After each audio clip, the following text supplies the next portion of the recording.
दोस्तों ये रोड आंदा पे डेरा गाजी खान कने डेरा गाजी खान ये मैमोरी रोड है। इस वक्त मैं मौजूद करा ये रैंप दे विच इंदे दो रैंप हैं। ये जलालानी वाला रैंप और अगला रैंप है फतेहानी वाला। तो आपको पता है ये वडोर सिलाबी रेला जो रहा ना उनका ये रास्ता है। हुण मैं तो ये दसना भी कि मैं वीडियो क्यों बनाना पाया। वीडियो बनाने का मकसद है कि हुकूमत जान बुझ के बस्ती चांडिया और बस्ती फतेहानी को बुढ़ावन चाहती है। ये रैंप ये देखो कितना ऊंचा बने हुए, कितना फुट ऊंचा है। हालांकि रैंप पहले ही जाते होते हूँ ही कुछ 3 फुट ऊंचा की पैन। क्या ये बस्तियाँ बचते हैं? तो आपको पता है हालिया सैलाब के मौके के विच ये बस्तियाँ बिल्कुल डुब गया सैलाब जदान। लेकिन हूँ ये 3 फुट जरा ये रैंप बने पैन 3 फुट रैंप ये ऊंचा की पैन 3 फुट रैंप फतेहानी वाला ऊंचा की पैन। लेकिन वक्त के अंधे हुक्मराने के मैं अपील करना इन्हें रैंप को छोटा किया मुझे और इन्हें को ख़त्म किया मुझे।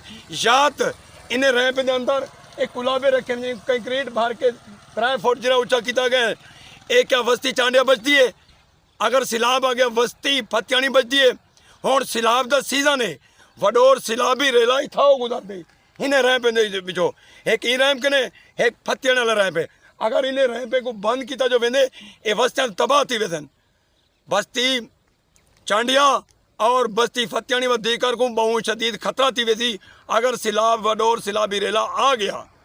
लेकिन मैं वक्त के अंधे हुक्मराने के अपील करना इतना गुलाबे रखे भी ई रैंप के उत्ते भी और जेरे फतेहानी वाले रैंप हैं उत्ता भी ताकि सैलाब के दौरान इन्हें बस्तियों को खतरा ना थी सके।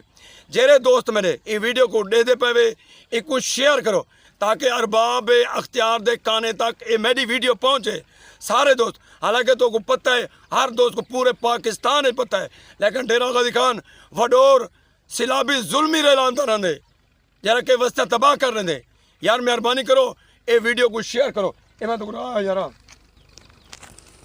ये देखो ये जरा ये रैंप है ये बस्ती जलालानी वाला रैंप है जितना मैं मौजूद हाँ गो बस्ती फतेहानी वाला रैंप है। यानी कि दोहें रैंप दे खतरा है। इनको इन्हें उत्ते गुलाबे रखे भी हैं। हाले भी वक्त रोड बनता पे मैं दसना पाया हाल टाइम है रोड बनता पे इतना गुलाबे रखे ने ताकि जरा पानी निकासी हो ना ये मैं आराम लिखता भी है।